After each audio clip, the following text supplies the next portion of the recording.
Tapos na ang usapan. Iyon ang huling sinabi ni Isabela Montenegro bago niya pinatay ang tawag. Walang pag-aalinlangan sa kanyang boses. Malamig. Pinal. Isang salita niya lang. Isang kumpanya ang yayanigin. Isang pamilya ang mawawalan ng hanap buhay. Ngunit sa loob ng itim at marangyang sasakyan na naghahatid sa kanya pauwi, ang katahimikan na sumunod ay mas nakakabingi pa kaysa sa sigaw ng lalaking kausap niya kanina sa telepono. Napabuntong hininga si Isabela at ipinikit ang kanyang mga mata. Sa salamin ng bintana, nakita niya ang sariling refleksyon, isang babaeng nasa edad na 42. Balot sa isang mamahaling damit. Ang buhok ay perpektong nakaayos. Ang mukha ay isang maskara ng kontrol at kapangyarihan. Ang CEO ng Montenegro Empire. Ang tinaguriang reyna ng yelo. Ngunit sa likod ng lahat ng yon, sa likod ng mga matang tila walang emosyon, ay isang pagod na kaluluwa. Isang babaeng nakakulong sa isang gintong hawla na siya mismo ang nagtayo. Sa Montenegro Tower tayo. Maikli at walang emosyon niyang utos sa bagong driver. Ni hindi niya ito tinapunan ng tingin kaninang umaga. Ang kailangan lang niya ay isang taong marunong sumunod sa utos at hindi maraming tanong. Ang dati niyang driver, si Mang Ben, ay nagretiro na. At ngayon, ipinadala ng ahensya ang batang ito. Mula sa rearview mirror, bahagya niyang sinulyapan ng lalaki. Napakabata, siguro ay nasa 20 anyos pa lang.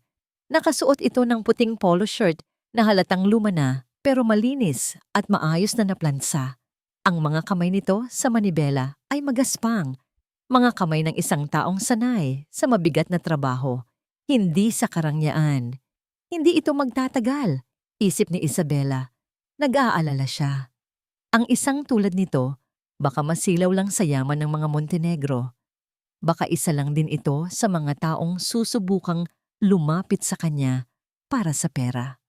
Muli, isang maliit at pigil na ubo ang kumawala sa kanyang lalamunan.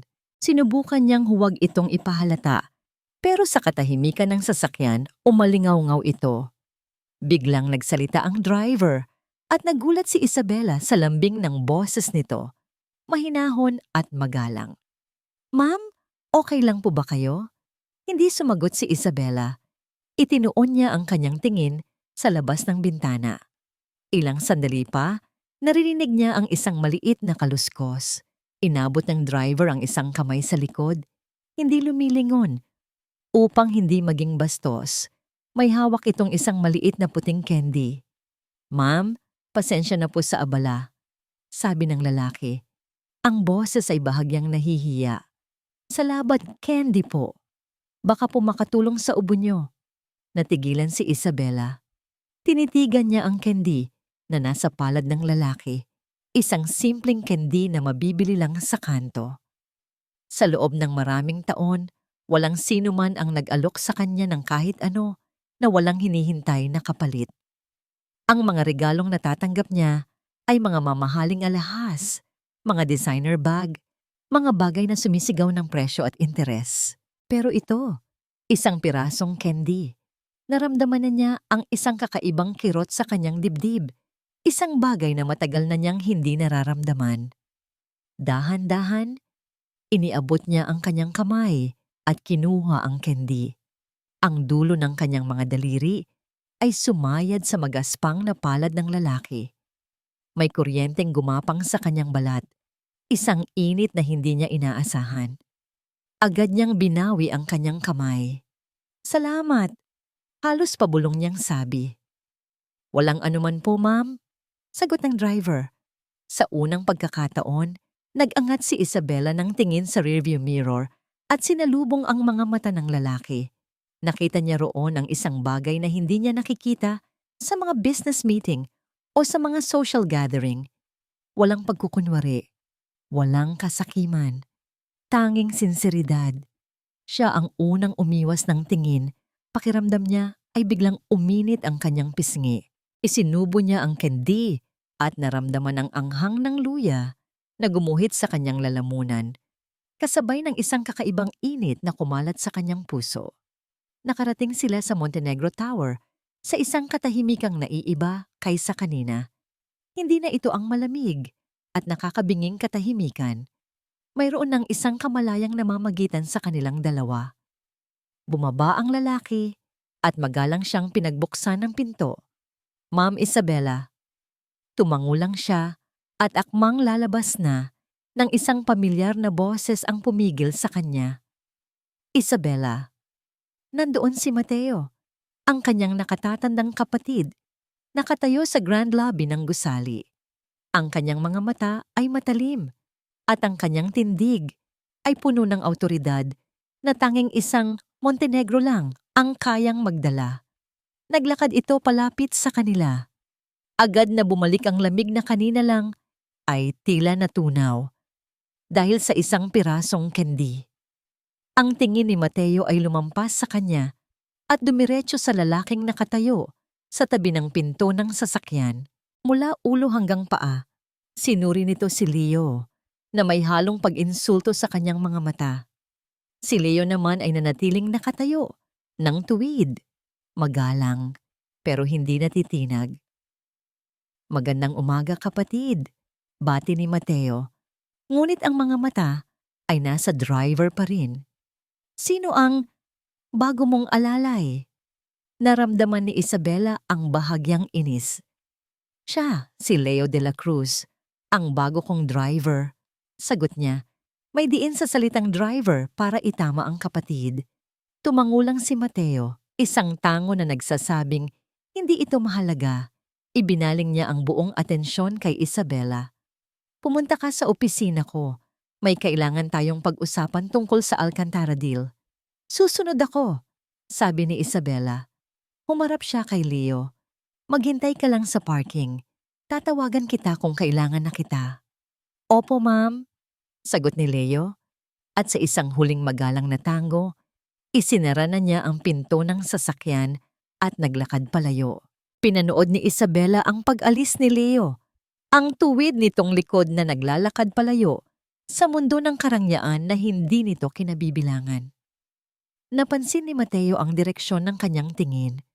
Nang sila na lang dalawa ang naiwan, nagsalita si Mateo sa isang boses na mahina, ngunit puno ng babala. Sino ang batang yan, Isabela? Mukhang hindi siya marunong lumugar. Iba ang hangin sa parking lot ng mga driver. Amoy gasolina, pulido, at pinaghalong pabango ng iba't ibang tao. Dito, si Leo de la Cruz ay isa lamang sa kanila, isang mukha sa karamihan. Ngunit sa kanyang isipan, dala-dala pa rin niya ang init ng palad ni Ma'am Isabela. Hindi niya sinasadyang mag-alok ng candy. Nakita niya lang ang bahagyang pagkunot ng noo nito sa tuwing umuubo ito at kusa na lang gumalaw ang kanyang kamay. Inaasahan niyang sesermunan siya o di kaya'y hindi siya papansinin, ngunit tinanggap nito ang candy. At ang kanilang mga mata sa salamin. Napabuntong hininga si Leo at sumandal sa sasakyan. Pinagmamasdan niya ang amo mula sa salamin sa buong araw na yon. Palaging nakatanaw sa malayo kapag nasa biyahe sila, lalo na kapag natatanaw ang dagat. Tila may hinahanap o may tinatakasan. Sa kabila ng mamahaling damit at postura ng isang reyna, nakikita ni Leo ang isang kalungkutan na hindi kayang itago ng anumang yaman. Isang kalungkutan na pamilyar sa kanya. Kaya naman, kahit gaano pa kalamig ang pakikitungo nito, hindi niya magawang mainis. Sa halip, ang nararamdaman niya ay isang kakaibang pagnanais na protektahan na ito. Hoy bago! Isang boses ang pumutol sa kanyang pag-iisip. Si Sir Mateo, nakatayo ilang metro mula sa kanya. Ang mga kamay ay nasa bulsa ng kanyang mamahaling slacks. Ang mga mata nito ay mapanuri. Tila sinusukat ang kanyang pagkatao. Lumapit ito. Ikaw pala yung sinasabi nila. Magalang na tumayo ng tuwid si Leo. Sir, Leo de la Cruz po. Ngumisi si Mateo. Isang nanggising hindi umabot sa kanyang mga mata. De la Cruz, alam mo Leo, maraming tulad mo ang sumubok na magtrabaho para sa pamilya namin. At lahat sila Natutunan nila kung saan sila lulugar. Hindi umimik si Leo. Hinayaan niyang magsalita ang nakatatanda. Ang kapatid ko, patuloy ni Mateo, habang nililibot ng tingin ang makintab na sasakyan. Ayaw niya ng istorbo. Ayaw niya ng mga taong pakialamero. Ang trabaho mo lang ay magmaneho. Entiendes? Opo, sir. At isa pa, lumapit pa si Mateo. Ang boses ay bumaba na tila isang babala. Tandaan mo kung nasaan ka. Isa kang driver. Katulong lang. Isang pagkakamali mo lang. At sisiguraduhin kong hindi ka na makakahanap ng trabaho kahit saan. Ang bawat salita ay parang isang sampal. Naramdaman ni Leo ang pag-init ng kanyang tainga. Ngunit pinanatili niya ang kanyang composure. Naiintindihan ko po, Sir Mateo. Akmang may sasabihin pa si Mateo ng isang boses na malamig at pamilyar ang pumuno sa garahe. Mateo. Nakatayo si Isabela sa di kalayuan. Ang kanyang mukha ay kasing tigas ng marmol. Hindi malaman ni Leo kung gaano na siya katagal doon. Ang driver ko ay responsibilidad ko. Huwag mo siyang pakialaman. Walang sigaw. Walang emosyon. Ngunit ang bigat ng bawat salita ay sapat na para patigilin si Mateo. Tinitigan ni Mateo si Isabela pagkatapos ay ibinalik ang tingin kay Leo na may bagong antas ng pagkasuklam. Bahala ka, sabi ni Mateo bago tumalikod at naglakad paalis. Naiwan silang dalawa sa katahimikan. Naramdaman ni Leo ang pagluwag ng paghinga na hindi niya namalayang pinipigil pala niya. Sumakay ka na. Gabi na, utos ni Isabela bago tumalikod at pumasok sa backseat. Ang biyahe pa uwi ay mas tahimik kaysa dati. Ngunit habang minamaneho niya ang sasakyan, sa ilalim ng mga ilaw ng syudad, narinig niya ang boses ni Isabela mula sa likod. Leo. Po, ma'am. Bakit mo kinuha ang trabahong to? Nagulat si Leo sa tanong. Ito ang unang beses na nagtanong ito tungkol sa kanya. Kailangan ko po ng panggastos para sa pag-aaral ko, ma'am. Sagot niya ng totoo. Nag-iipon po ako para makapag-enroll sa engineering sa susunod na taon. Narinig niya ang isang bahagyang paggalaw mula sa likuran. Hindi na ito nagsalita pa. Nang ihatid niya si Isabela sa malaking mansyon nito, pinagbuksan niya ito ng pinto gaya ng dati. Bago ito tuluyang pumasok, lumingon ito sa kanya. Mag-ingat ka sa pag-uwi. Pagkasabi noon, tumalikod na ito at pumasok sa loob. Naiwan si Leo na nakatayo doon. Ramdam ang isang kakaibang init sa kanyang dibdib. Isang maliit na pag-asa.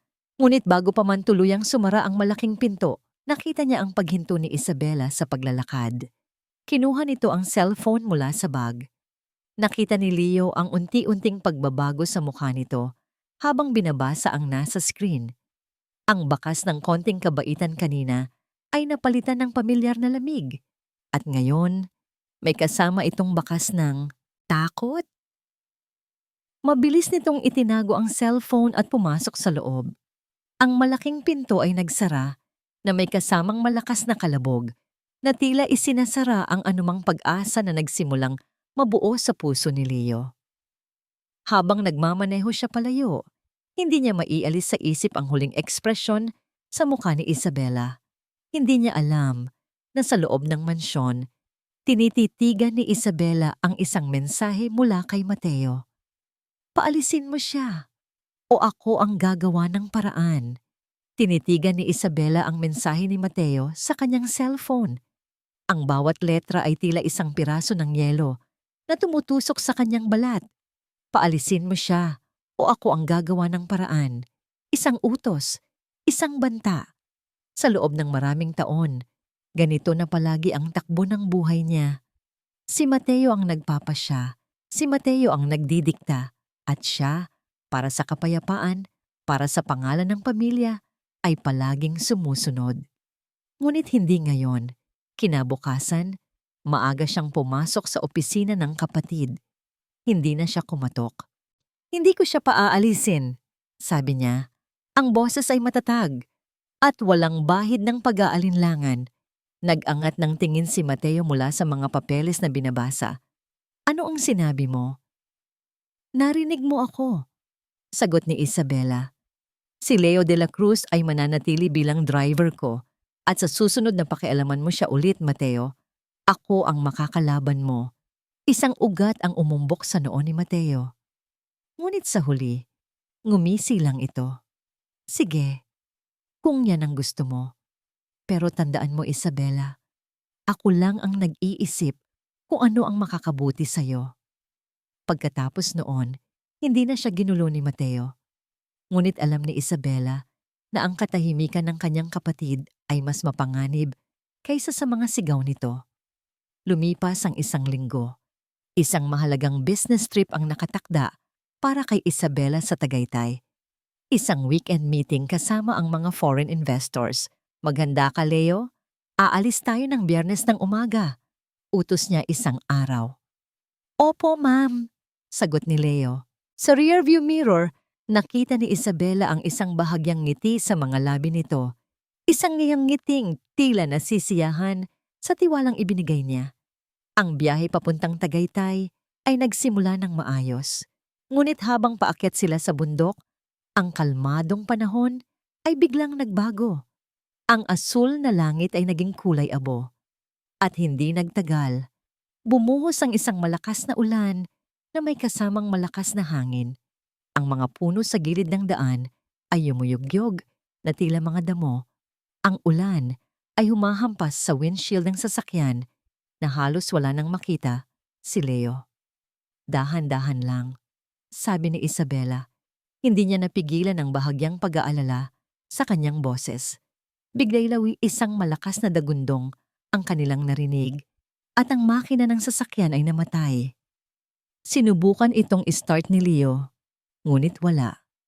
Muli at muli, pero tanging tunog lang ng pagkabigo ang isinasagot ng makina. Anong nangyari? Tanong ni Isabela. Hindi ko po alam, ma'am. Titingnan ko po, sabi ni Leo, at walang pag-aalinlangan na lumabas sa gitna ng rumaragasang ulan. Mula sa loob, pinanood siya ni Isabela. Sa loob lamang ng ilang segundo, basang-basa na si Leo. Ngunit buong tiyaga niyang binuksan ang hood at sinubukang hanapin ang problema.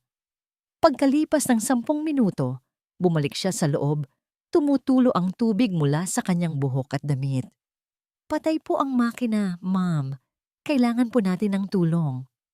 Tumingin si Isabela sa kanyang cellphone. Walang signal. Napatingin siya sa labas, dilim at walang katapusang buhos ng ulan. Sa unang pagkakataon sa mahabang panahon, naramdaman ni Isabela ang kawalan ng kontrol. May nakita po akong ilaw kanina, mga kalahating kilometro mula rito. Baka po isang bahay o inn.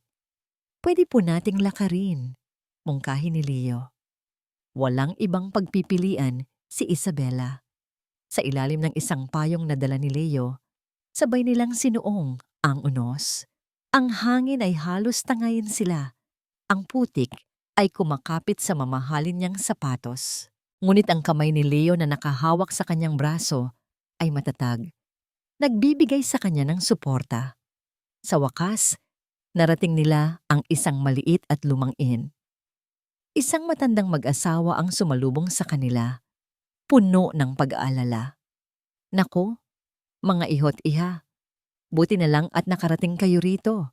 Delikado ang daan ngayon, sabi ng matandang babae. Kumuha sila ng magkahiwalay na kwarto. Ngunit nang makapasok si Isabela sa kanyang silid, naramdaman niya ang panlalamig. Ang kanyang damit ay basa. Ang pagod at stress ay biglang bumagsak sa kanya. Nagsimula siyang manginig. Nilalagnat siya. Nakahiga siya sa kama, nanginginig, nang may kumatok sa pinto. Si Leo, may dalang isang tasang mainit na salabat at isang basin ng maligamgam na tubig. Ma'am, pasensya na po. Narinig ko po kayong umuubo. Sabi niya, ang mukha ay puno ng pag-aalala. Wala nang lakas si Isabela para tumanggi. Buong gabi, hindi umalis si Leo sa kanyang tabi. Maingat niyang pinunasan ng maligamgam na bimpo ang noo at leeg niya. Pinainom siya ng tsaa. Sa pagitan ng kanyang pagkahilo, nararamdaman ni Isabela ang bawat magaan na pagdampi ng kanyang mga kamay. Bawat kilos ay puno ng pag-iingat. Walang mali siya. Tanging purong pag-aalaga. Kinaumagahan, nagising si Isabela na mas magaan na ang pakiramdam. Ang ulan ay tumila na. Ang sikat ng araw ay sumisilip na sa bintana. At sa tabi ng kanyang kama, sa isang upuan, nakita niya si Leo. Nakayuko ito. Natutulog. Ang ulo ay nakasandal sa gilid ng kama. Mukhang hindi ito natulog buong gabi. Tinitigan niya ang mukha nito. Ang mahahabang pilik mata. Ang maayos na hubog ng mga labi. Sa kanyang pagtulog, nawala ang itsura ng isang driver at lumabas ang itsura ng isang binata. Inosente, payapa. Isang hindi maipaliwanag na damdamin ang bumalot sa puso ni Isabela. Itinaas niya ang kanyang kamay at labag sa kanyang kalooban, hinaplos niya ang pisngi nito. Sa pagdampi ng kanyang mga daliri, biglang gumalaw si Leo. Nagising ito. Ang kanilang mga mata ay nagtagpo. Walang nagsalita. Ang tanging naririnig lang ay ang mahinang huni ng mga ibon sa labas at ang tibok ng kanilang mga puso. Ang distansya sa pagitan nila, ang agwat ng edad, ng estado sa buhay ay tila naglaho. Dahan-dahan, lumapit ang mukha ni Leo sa kanya. Hindi umiwas si Isabela. Sa halip, ipinikit niya ang kanyang mga mata. At naramdaman niya ang malambot na paglapat ng mga labi nito sa kanya. Isang halik na nagsimula ng marahan, magalang, ngunit habang tumatagal ay lumalalim, puno ng isang pagnanasang matagal na nilang itinatago. Isang halik na gumising sa isang pusong matagal nang natutulog. Sa gitna ng katahimikan at ng bagong umagang iyon, ang lahat ng pader na itinayo ni Isabela sa paligid niya ay tuluyang gumuho. Ngunit sa kasagsagan ng sandaling iyon, isang matinis na tunog ang pumunit sa kanilang mundo. Ang tunog ng kanyang cellphone na nagriring sa mesa. Agad silang naghiwalay. Kinuha ni Isabela ang telepono. Ang kanyang kamay ay nanginginig. Nakita niya ang pangalan sa screen. Kuya Mateo, sinagot niya ang tawag. Nasaan ka? Tanong ng isang boses na malamig at walang emosyon sa kabilang linya. Alam ko kung nasaan ka, Isabela. Ang biyahe pabalik ng Maynila ay binalot ng isang mabigat na katahimikan. Nawala na ang init, ang kilig, ang pakiramdam na sila lang ang tao sa mundo. Ang tanging naroon ay ang anino ni Sir Mateo na sumasakop sa maliit na espasyo sa pagitan nila. Hindi na muling nagtagpo ang kanilang mga mata. Si Ma'am Isabela ay muling naging ang reyna ng yelo, ang amo, at si Leo, muli, ay naging ang driver. Ngunit sa kanyang puso, alam ni Leo na may nagbago na. Hindi na maibabalik ang dati. Ang halik na yon ay isang pangako at isang sumpa. Pagdating sa mansyon, bumalik sa normal ang lahat.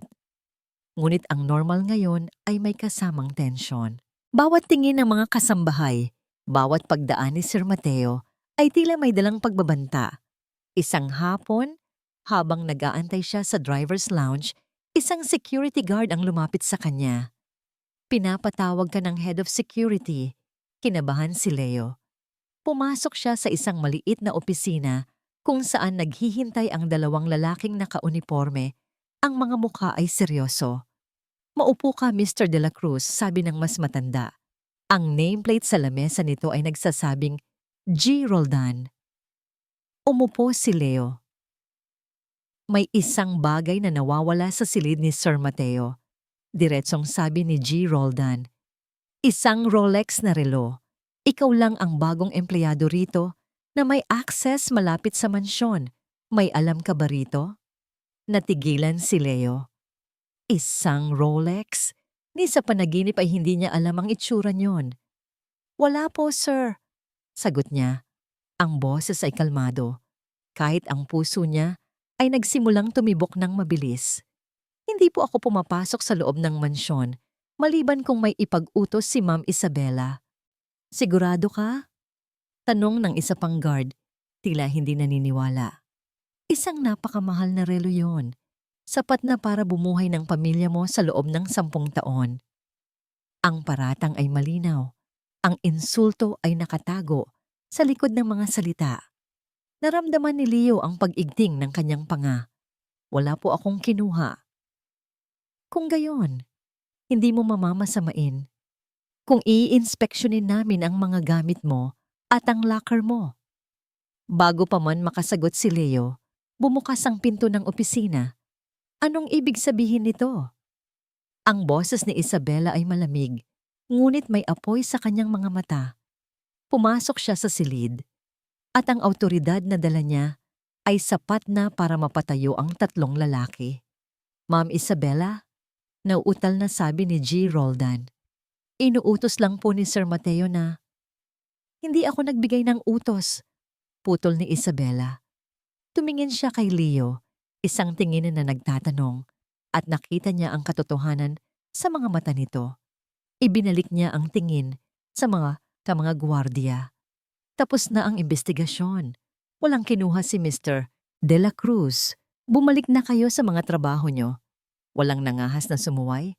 Isa-isang lumabas ang mga gwardiya. Naiwan silang 2 sa silid. Nakita ni Leo ang pagod sa mga mata ni Isabela. Ang bahagyang panginginig ng kamay nito bago niya ito ikuyom. Ang pagtatanggol sa kanya ay may kapalit. Salamat po, ma'am, sabi niya. Tumango lang ito. Sumunod ka sa akin. Sa garahe, inakala ni Leo na may sasabihin pa ito, ngunit si Mateo ang kanilang naabutan. Nakasandal sa sasakyan. Tapos na ang drama? Tanong ni Mateo, puno ng pang-uuyam.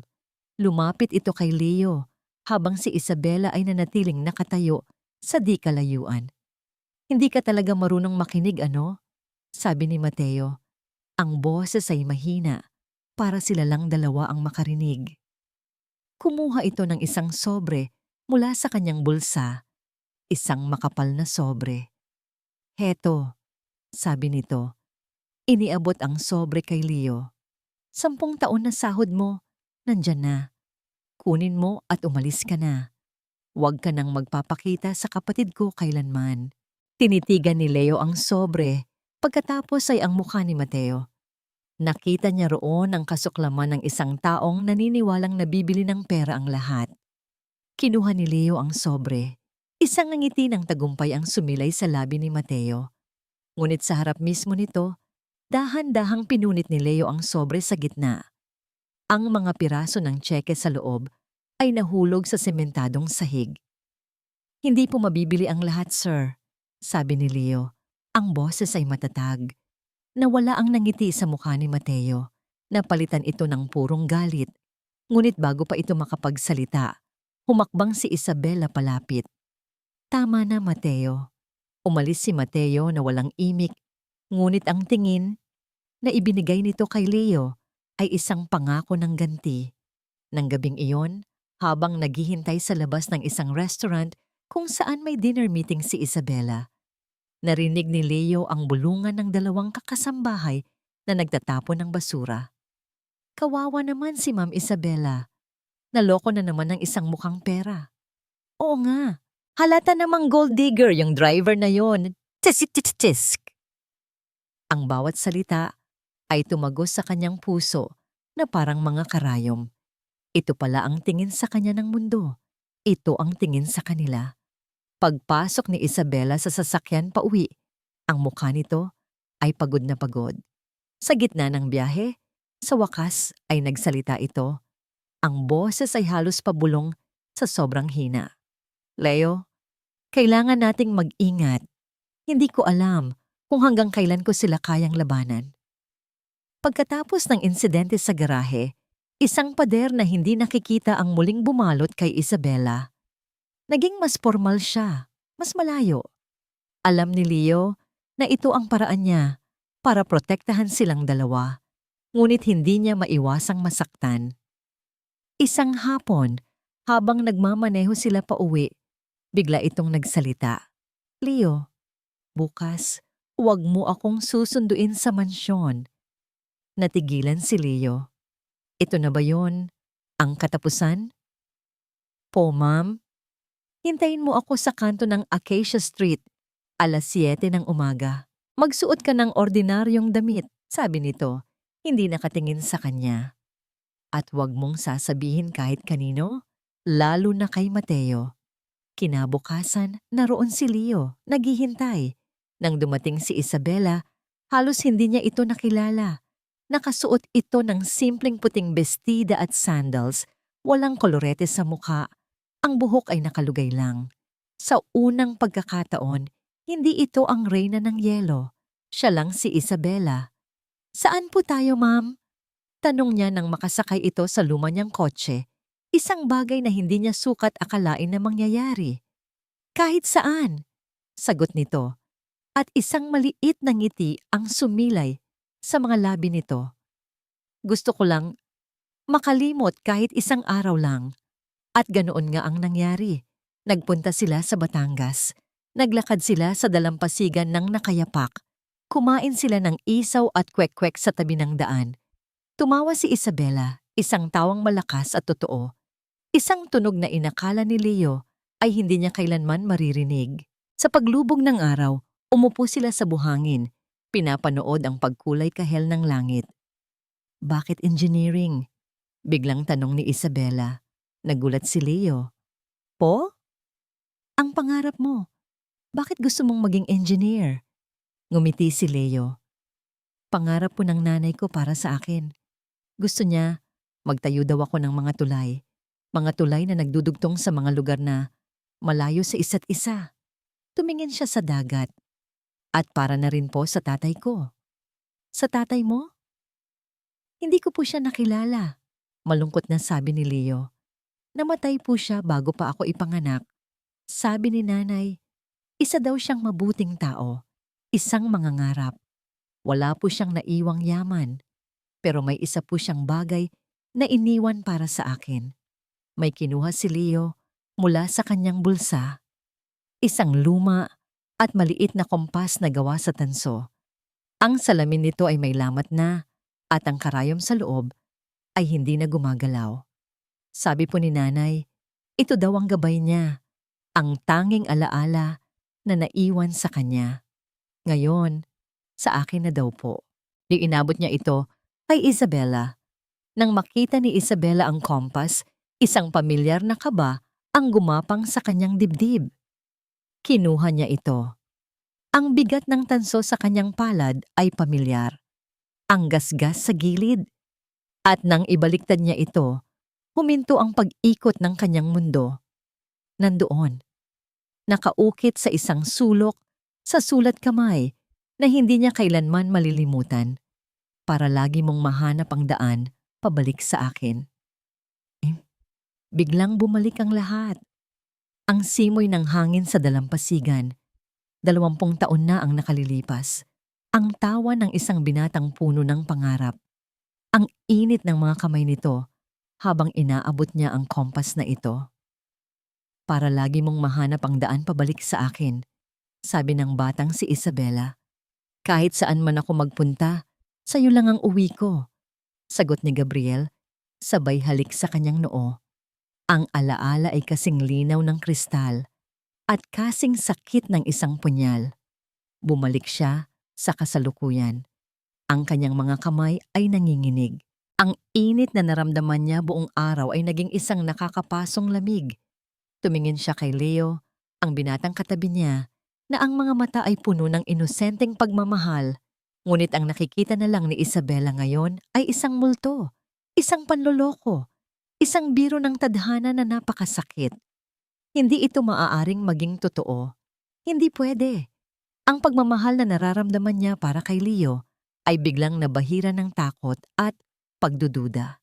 Isang masamang panaginip, isang konspirasyon. Dahan-dahan, ibinalik niya ang kompas kay Leo. Ang kanyang mukha ay nawalan ng kulay. Naramdaman ni Leo ang pagbabago. Ma'am, ayos lang po ba kayo? Hindi sumagot si Isabela. Tumingin siya sa mga mata ni Leo Mga matang minsan ay nagbigay sa kanya ng pag-asa, ngunit ngayon ay pinagmumulan ng kanyang pinakamalaking takot. Ang kanyang boses ay nanginginig, malamig, at halos hindi marinig. Sino? Sino ang ama mo? Ang biyahe pabalik sa Maynila ay isang mahabang bangungot. Hindi na nagsalita si Isabela. Nakatanaw lang siya sa labas ng bintana, ngunit wala siyang nakikita. Ang tanging nakikita niya ay ang mukha ni Gabriel de la Cruz, ang kanyang una at kaisa-isang pag-ibig na nakapatong sa mukha ng binatang nagmamaneho ngayon, si Leo, anak ni Gabriel. Ang katotohanan ay isang lason na dahan-dahang kumakalat sa kanyang sistema, pinapatay ang bawat masasayang alaala na pinagsaluhan nila. Ang candy, ang pag-aalaga nito noong nilagnat siya, ang halik. Lahat ba yun ay isang malaking kasinungalingan? Gabriel de la Cruz po ang pangalan niya. Sagot ni Leo kanina. Sa dalampasigan, ang boses ay puno ng pagtataka sa naging reaksyon niya. Pagdating sa mansyon, hindi man lang niya tinapunan ng tingin si Leo. Bumaba siya ng sasakyan at nagmamadaling pumasok sa loob. Iniwan ang binata na puno ng pagkalito. Ikinulong ni Isabela ang sarili sa kanyang silid. Ang malawak na kwarto na dati simbolo ng kanyang tagumpay ay naging isa na ngayong selda. Binuksan niya ang isang lumang baul na nakatago sa ilalim ng kanyang kama. Kinuha niya mula roon ang isang maliit na kahon. Nanginginig ang mga kamay niya habang binubuksan ito. Nasa loob ang mga larawan. Siya at si Gabriel, mga batang-bata pa, puno ng pangarap, nakangiti sa mundo na parabang sa kanila ito. Tinitigan niya ang mukha ni Gabriel sa litrato. Ang ngiti, ang mga mata, parehong-pareho. Parehong-pareho sila ni Leo. Paano nangyari ito? Isa ba itong plano? Ipinadala ba si Leo para sa kanya? Para gantihan siya? O para sa pera? Naramdaman niya ang pag-init ng kanyang mga mata. Sunod-sunod na tumulo ang mga luhang matagal na niyang kinimkim. Ang sakit ng pagkamatay ni Gabriel, isang sakit na akala niya ay nailibing na niya, ay muling nabuhay. Mas matindi, mas masakit. May kumatok sa pinto. Si Leo. Ma'am Isabela, okay lang po ba kayo? Pwede po ba tayong mag-usap? Tanong nito mula sa labas. Umalis ka. Sigaw niya. Ang boses ay basag at puno ng sakit. Ma'am, hindi ko po maintindihan. May nagawa po ba akong mali? Pakiusap. Sinabi kong umalis ka. Sigaw niyang muli. Niloloko niyo ba akong lahat? Narinig niya ang mga yapak na papalayo at pagkatapos ay katahimikan. Napasubsob siya sa sahig, yakap-yakap ang mga larawan, umiiyak na parang isang batang nawawala. Kinabukasan, hindi siya pumasok sa trabaho. Nagpadala lang siya ng mensahe kay Leo na huwag na muna siyang sunduin hanggang sasabihin niya, kailangan niya ng espasyo, kailangan niyang mag-isip. Sa gitna ng kanyang pag-iisa, dumating si Mateo. Pumasok ito sa kanyang silid na may dalang isang tasa ng tsa. Ang mukha ay nagpapanggap na puno ng pag-aalala. Isabela, anong nangyayari sa'yo? Hindi siya sumagot. Umupo si Mateo sa tabi niya. Nag-away ba kayo ng driver mo? Napatingin si Isabela sa kapatid. Sa isang iglap, gusto niyang isumbat ang lahat. Gusto niyang isigaw ang pangalan ni Gabriel, ngunit pinigilan niya ang sarili. Alam mo na ba? Tanong niya sa halip. Ang boses ay mahina. Ang alin? Si Leo. Anak siya ni Gabriel. Nakita ni Isabela ang bahagyang pagkagulat sa mga mata ni Mateo. Ngunit mabilis itong nawala, napalitan ng awa at kunwaring simpatya. Diyos ko, sabi ni Mateo, hinawakan ng kamay niya. Kaya pala pamilyar ang mukha niya. Humigpit ang hawak ni Mateo sa kamay niya. Nakikita mo na, history repeats itself. Pareho lang sila, Isabela. Mga manggagamit. Malamang. Plinano ito ng ina ng bata. Ipinadala siya rito para sa pera natin. Ang mga salita ni Mateo ay tumago sa isipan ni Isabela na parang mga pako. Ito rin ang mga takot na bumabagabag sa kanya.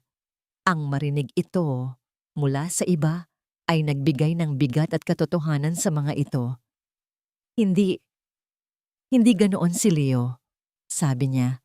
Ngunit kahit siya ay hindi na sigurado. Gising Isabela, sabi ni Mateo. Noong una, naawa ako sa'yo. Ngayon, nagagalit na ako. Hindi ka na natuto sa pagkakamali mo noon. Parehong-pareho sila, mga De la Cruz, mga ahas na nag-aantay lang ng pagkakataon para tumuklaw. Pag-alis ni Mateo, naiwan si Isabela na mas lalong gulong-gulo. Ang pag-ibig na nagsimulang mamukadkad para kay Leo ay nabalot na ngayon ng mga tinik ng pagdududa. Kinuha niya ang kanyang telepono. Tinawagan niya ang kanyang sekretarya. I-cancel mo lahat ng appointments ko for the rest of the week. Pagkatapos, tinawagan niya si Sofia ang kanyang pinsan at nag-iisang tunay na kaibigan. Nang sagutin nito ang tawag, hindi na napigilan ni Isabela ang muling pag-iyak. Sofia, tulungan mo ako, sabi niya sa gitna ng mga hikbi. Hindi ko na alam ang paniniwalaan ko. Ang bawat araw na lumilipas na walang tawag o mensahe mula kay Isabela ay parang isang taon para kay Leo. Nakakulong siya sa kanyang maliit na kwartong inuupahan, paulit-ulit na tinititigan ng kompas. Ang bagay na dati simbolo ng kanyang pagkatao ay naging isang tandang pananong na ngayon. Sino si Gabriel de la Cruz? At ano ang koneksyon nito sa babaeng biglang nagbago ng pakikitungo sa kanya? Hindi niya kayang manatili na lang na naghihintay. Kailangan niyang malaman ang katotohanan. Hindi lang para kay Isabela, kundi para sa sarili niya at para sa alaala ng mga magulang na hindi niya lubos na nakilala. Nagpasya siyang bumalik sa dati nilang lugar sa probinsya, sa isang maliit na baryo kung saan lumaki ang kanyang ina. Umaasa siyang may makakaalala pa sa kwento nila. Doon, natagpuan niya si Aling Nita, isang matandang kaibigan at kapitbahay ng kanyang ina. Nakaupo sila sa isang maliit na balkonahe, umiinom ng mainit na kape. Ang nanay mo, si Elena. Simula ni Aling Nita, ang mga mata ay nakatanaw sa malayo. Napakabuting bata niyan at napakaganda, kaya hindi katakatakang may isang taga-Maynila na nahumaling sa kanya. Si Gabriel de la Cruz po? Tanong ni Leo. Tumango si Aling Nita. Oo, yun nga yata ang pangalan. Isang mayamang binata. Nagbabakasyon lang sila dito noon. Abay araw-araw, sinusuyo niya ang nanay mo. Mga bulaklak, mga harana, lahat ginawa niya. Nagmamahalan po ba sila? Sobra, sagot ng matanda.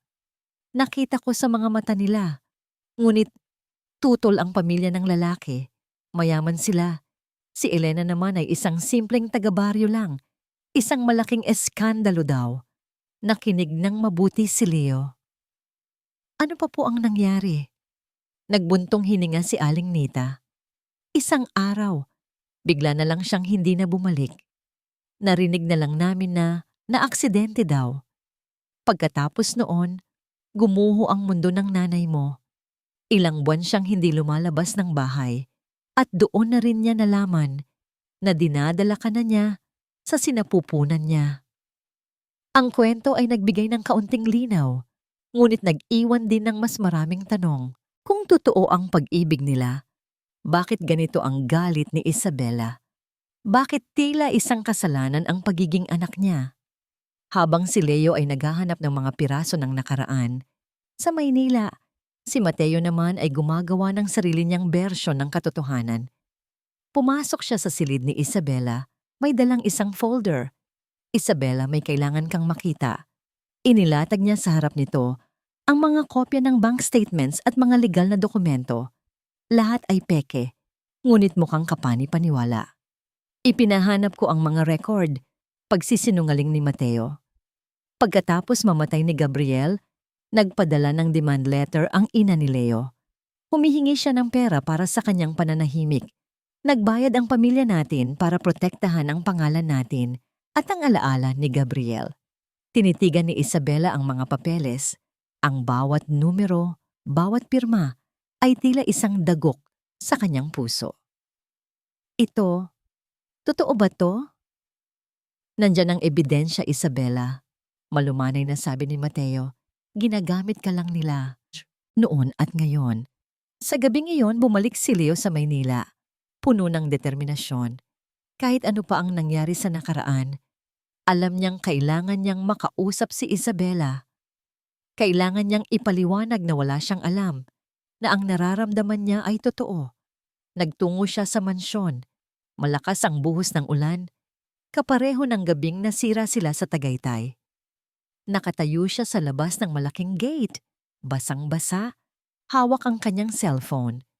Tinawagan niya si Isabela. Isang ring. 2, 3. In-end ang call. Tinawagan niyang muli. Diretso na sa voicemail, sinubukan niya ulit. At ulit. Hindi ito sinasagot.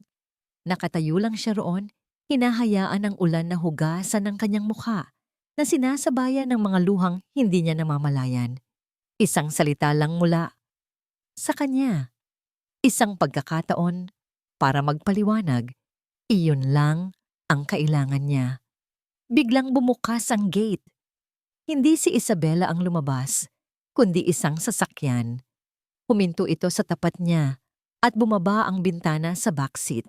Si Mateo, tuyo at komportable sa loob. May hawak na payong ang isang bodyguard sa gilid niya.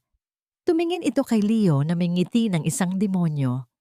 Sumuko ka na, bata, sabi ni Mateo. Ang boses ay puno ng pagwawagi. Masyadong malaki ang pamilya namin para labanan ng isang tulad mo.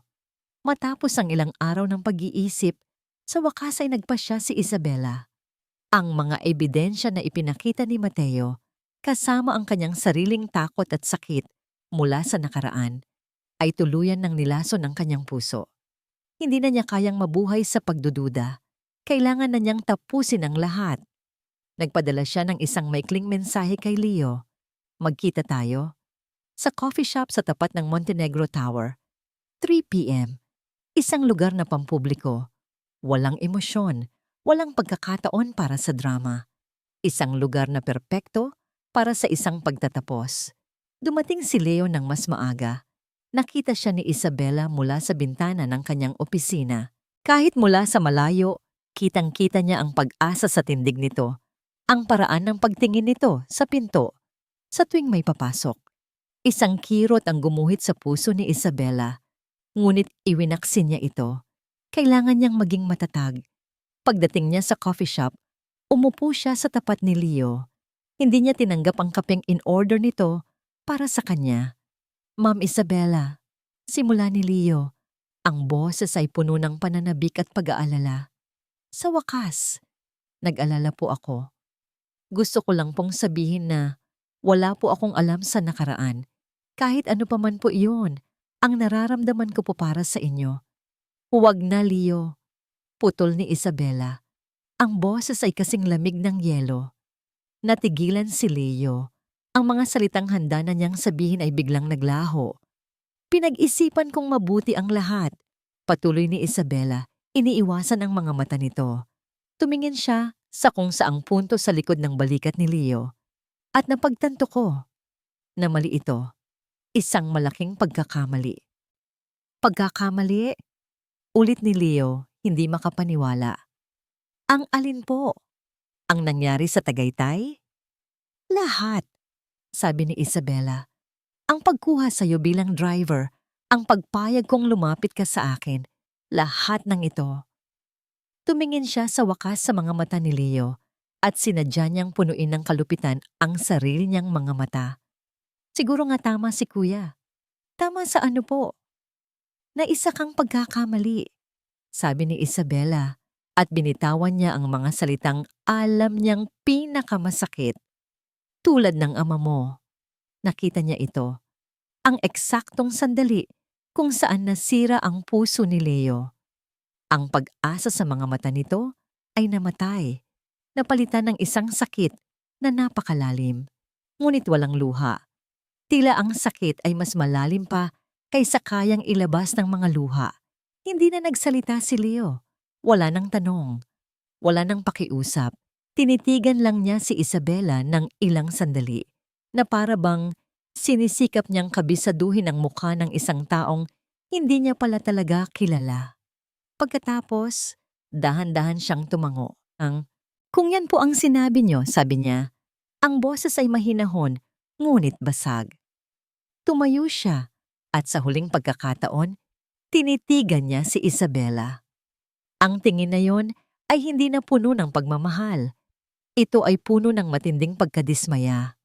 Pagkatapos, tumalikod na ito at naglakad palabas ng coffee shop. Hindi ito lumingon. Pinanood siya ni Isabela hanggang sa mawala ito sa paningin. Sa bawat hakbang nito palayo, pakiramdam niya ay may isang bahagi ng kanyang kaluluwa na sumasama rito.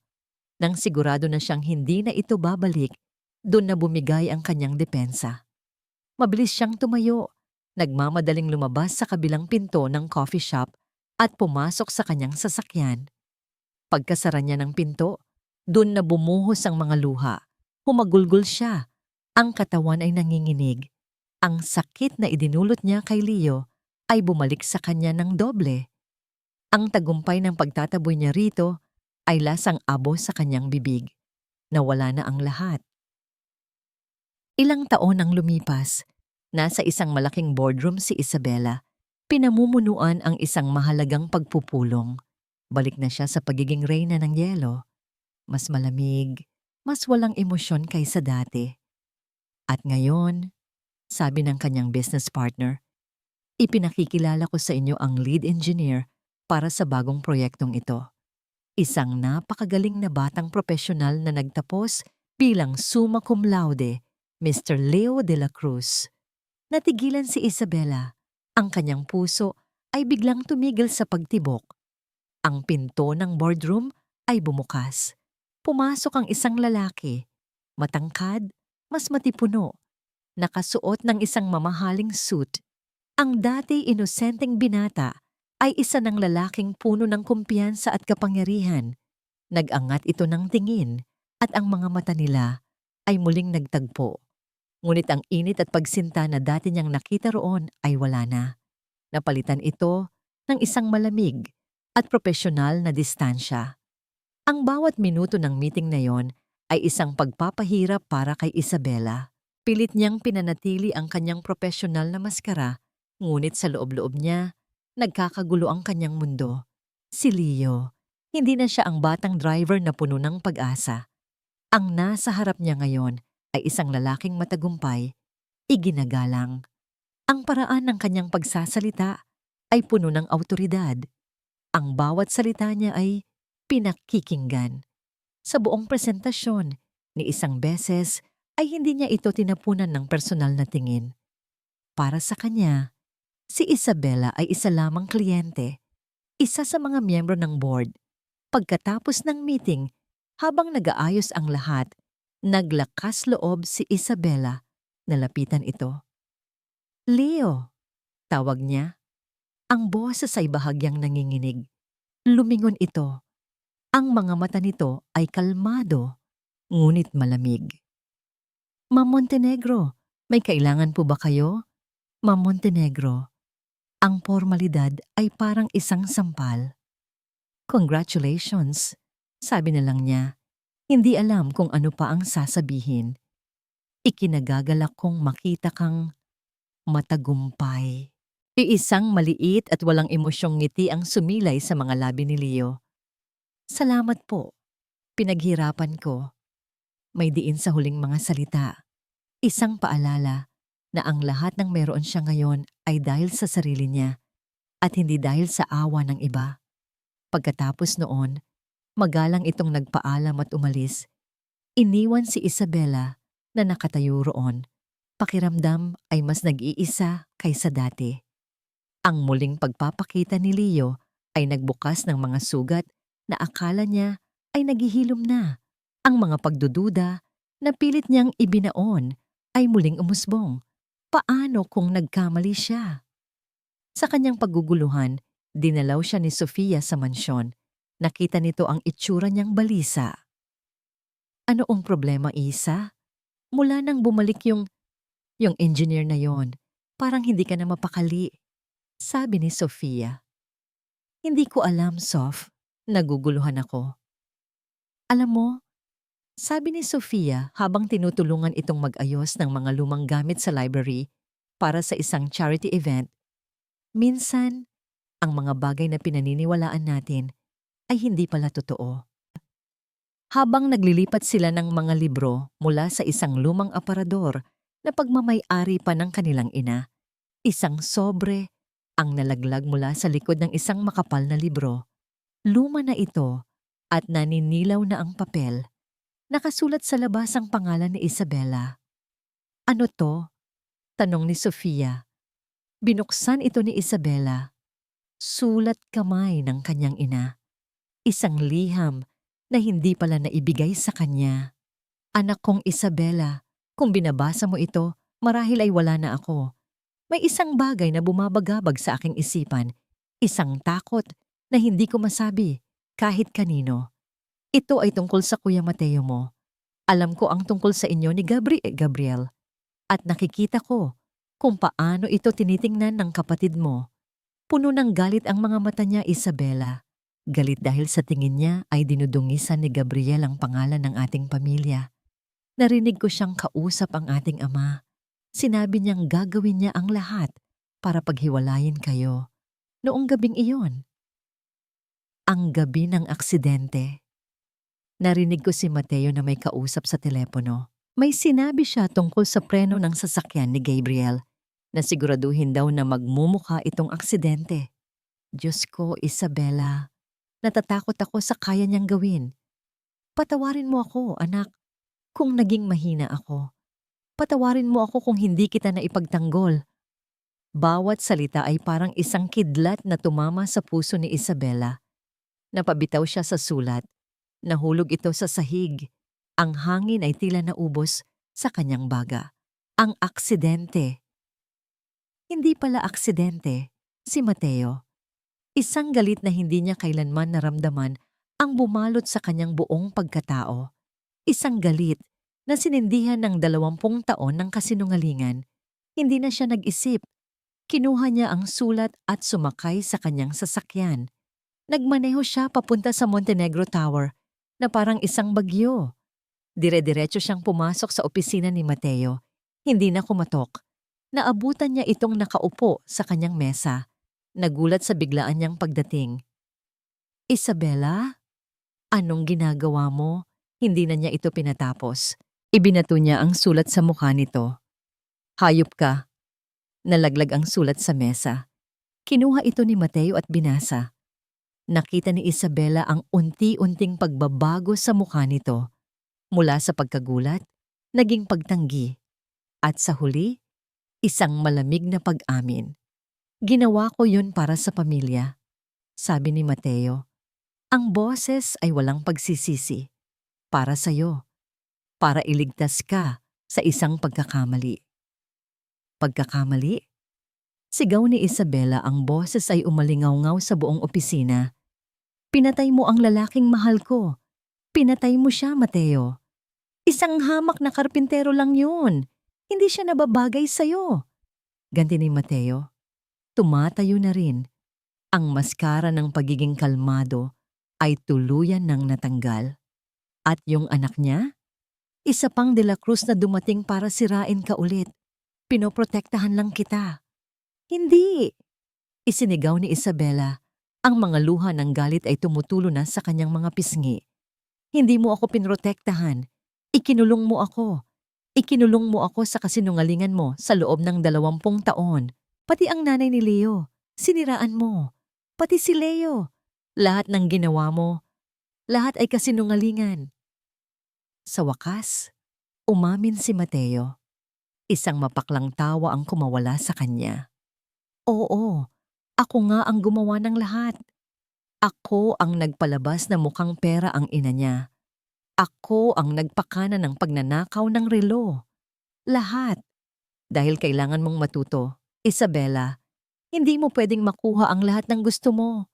Ang pag-amin na iyon ay ang huling patunay na kailangan ni Isabela. Tinitigan niya ang kanyang kapatid, hindi na bilang isang miyembro ng pamilya, kundi bilang isang halimaw. Tapos na tayo, Mateo, sabi niya. Ang boses ay biglang naging kalmado, ngunit mas nakakatakot kaysa sa kanyang mga sigaw.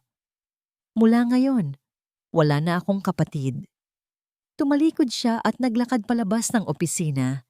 Iniwan si Mateo na natigilan sa gitna ng mga guho ng kanilang relasyon. Hindi na siya umuwi sa mansyon. Nagmaneho siya, walang tiyak na direksyon.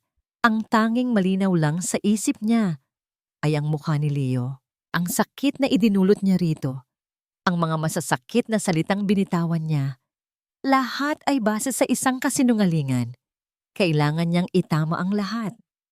Nagmaneho siya papunta sa address ng kumpanyang pinagtatrabahuhan ni Leo. Gabi na. Ang gusali ay halos wala ng tao. Ngunit nakita niya ang isang ilaw na nakabukas pa sa isa sa mga opisina sa itaas. Umakyat siya. Walang sekretarya, walang gwardiya. Dire-diretso siya sa tanging opisina na may ilaw. Ang pinto ay bahagyang nakabukas. At sa loob, nakita niya si Leo, nakatayo sa harap ng isang malaking bintanang salamin, nakatanaw sa mga ilaw ng syudad. Dahan-dahan, tinulak niya ang pinto. Gumawa ito ng isang maliit na tunog. Lumingon si Leo. Nakatayo si Isabela sa may pintuan. Ang kanyang muka ay basang-basa ng luha. Wala na ang reyna ng yelo. Ang naroon na lang ay isang babaeng wasak. Isang babaeng puno ng pagsisisi. Huminga siya ng malalim. Inipon ang lahat ng natitira niyang lakas. Leo, sabi niya, ang boses ay basag. Patawarin mo ako. Natigilan si Leo. Tinitigan niya si Isabela na nakatayo sa may pintuan. Ang itsura nito ay malayong-malayo sa makapangyarihang CEO na huli niyang nakita. Ang babaeng nasa harap niya ngayon ay ang babaeng nakasama niya sa Tagaytay. Marupok, totoo. Patawarin mo ako. Ang mga salitang yon ay tumagos sa pader na itinayo niya sa paligid ng kanyang puso sa loob ng maraming taon. Sa isang iglap, bumalik ang lahat ng sakit. Ngunit kasabay noon ay ang pag-aalala. Lumapit siya. Pumasok ka, sabi niya sa mahinang boses. Sa loob ng opisina, sa gitna ng katahimikan ng gabi, ikinuwento ni Isabela ang lahat. Mula sa liham ng kanyang ina, sa pag-amin ni Mateo, sa lahat ng kasinungalingan at manipulasyon na bumalot sa kanilang buhay. Habang nagsasalita siya, walang tigil ang agos ng kanyang mga luha. Mga luha para kay Gabriel, para sa ina ni Leo, para kay Leo, at para sa sarili niyang katangahan. Naniwala ako sa kanya, sabi ni Isabela sa pagitan ng mga hikbi. Natakot ako, Leo. Natakot ako na mauulit ang lahat. At sa sobrang takot ko, ako mismo ang sumira sa atin. Patawarin mo ako. Nakinig lang si Leo.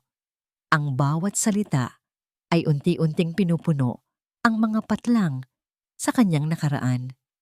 Ang galit na dapat sana ay maramdaman niya para kay Isabela ay napunta lahat kay Mateo. Ang nakikita niya ngayon sa harap niya ay hindi isang manloloko, kundi isa ring biktima. Nang matapos si Isabela, hindi nagsalita si Leo. Tumayo lang siya at inilahad ang kanyang kamay. Halika, sabi niya. Nag-aalangan man ay tinanggap ni Isabela ang kamay nito. Ang init ng palad ni Leo ay pamilyar pa rin at ito'y nagbigay sa kanya ng kaunting kapanatagan. Dinala siya ni Leo sa isang tahimik na parke na natatanaw ang buong syudad. Umupo sila sa isang bench sa ilalim ng mga bituin. Nagalit ako sa'yo, pag-amin ni Leo, nakatingin sa malayo. Sa loob ng maraming taon, yung sakit na, yun ang ginawa kong gasolina para magsumikap, para patunayan sa sarili ko at sa'yo na hindi ako tulad ng iniisip mo. Tumingin ito sa kanya. Pero habang tumatagal, naiintindihan ko na. Nakita ko na kung gaano ka rin nakakulong. Nakita ko ang takot sa mga mata mo. Ang galit ko, unti-unting napalitan ng pangunawa. Hindi sapat na dahilan yon para saktan kita ng ganoon. Mahinang sabi ni Isabela. Hindi nga, sabi ni Leo. Pero sapat na dahilan yun para bigyan kita ng pagkakataong bumawi. Kinabukasan, isinama siya ni Leo sa isang lugar na hindi niya inaasahan, ang sementeryo. Una, pinuntahan nila ang puntod ng kanyang ina, si Elena. Doon, ipinakilala siya ni Leo. Nay, si Isabela po. Yung kinukwento ko sa inyo, isang simpleng pangungusap, ngunit puno ng kahulugan. Pagkatapos, dinala siya ni Leo sa isa pang puntod, Gabriel de la Cruz. Naiwan silang dalawa roon. Dahan-dahang lumuhod si Isabela sa harap ng lapida. Hinaplos niya ang pangalang nakaukit dito.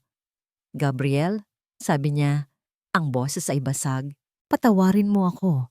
Patawarin mo ako kung naging mahina ako. Patawarin mo ako kung hinayaan kong manalo ang takot. Tumayo si Leo sa likod niya. Inilagay ang kamay sa kanyang balikat. At sa sandaling iyon, sa harap ng nakaraan, naramdaman nilang pareho ang isang paglaya. Isang pagsasara ng isang kabanata na puno ng sakit. Ilang araw ang lumipas. Dinala ni Leo si Isabela sa dalampasigan sa Batangas, ang mismong lugar kung saan sila minsang naging masaya at kung saan gumuho ang lahat. Sa ilalim ng papalubog na araw, humarap si Leo sa kanya. Noong huli tayong nagpunta rito, simula niya, isang lumang kompas ang sumira sa atin. May kinuha siya sa kanyang bulsa, ngunit hindi ito ang lumang kompas na tanso. Isa itong bagong kompas, makintab at yari sa pilak. Hindi ko maipapangakong hindi tayo maliligaw, sabi ni Leo, habang dahan-dahang lumuluhod sa buhangin. Ang buhay ay komplikado, maraming pagsubok, pero ipinapangako ko, sa tulong nito, binuksan niya ang palad ni Isabela at inilagay doon ang bagong kompas. Lagi nating mahahanap ang daan, pabalik sa isa't isa. Tumingin siya sa mga mata ni Isabela, mga matang puno na ngayon ng luha ng kaligayahan. Isabela Montenegro, will you be my guide? Will you be my home? Will you marry me? Hindi na kailangan ng salita. Tumango si Isabela habang tumutulo ang kanyang mga luha at sa gitna ng pag-iyak ay isang ngiti ang sumilay. Isang ngiti na puno ng pag-ibig, pag-asa at pasasalamat para sa isang pangalawang pagkakataon. Niyakap niya si Leo ng mahigpit. Habang pinapanood nila ang araw na tuluyang lumubog sa dagat, alam nilang pareho na isang bagong umaga ang naghihintay para sa kanila. Isang umaga kung saan ang pag-ibig ay hindi na nasusukat sa edad, sa yaman, o sa anino ng nakaraan, kundi sa tapang na magpatawad at muling magtiwala. At dito nagtatapos ang makulay at mapusok na kwento ng pag-ibig ni na Isabela at Leo. At mula sa kaibuturan ng aking puso, maraming salamat sa inyong walang sawang pagsubaybay at pakikinig sa ating kwento. Bawat isa sa inyo na naglaan ng oras ay isang inspirasyon para sa akin. Habang isinusulat ko ang bawat kabanata, kasama ninyo akong kinilig, nasaktan, at umasa. Bawat luha ni Isabela, bawat pagtitiis ni Leo, ay ramdam na ramdam ko rin. Naging isang napaka-personal na paglalakbay ang pagbuo sa kanilang istorya at ikinararangal kong naibahagi ko ito sa inyo. Ang istorya ni na Isabela at Leo ay isang paalala na ang tunay na pag-ibig ay hindi kailanman sumusuko. Ito ay isang patunay na kaya nating lampasan ang mga mapanghusgang mata ng lipunan at ang mga multo ng nakaraan kung pipiliin nating magpatawad, magtiwala, at bigyan ng pangalawang pagkakataon ang ating mga puso. Sana ay may napulot kayong aral at inspirasyon mula sa kanilang paglalakbay. Ngayon, Nais ko namang marinig ang inyong saloobin. Ano ang pinakapaborito ninyong eksena? Ano ang aral na inyong napulot? I-comment lamang sa ibaba. Nananabik akong basahin ang bawat isa hanggang sa ating susunod na kwento.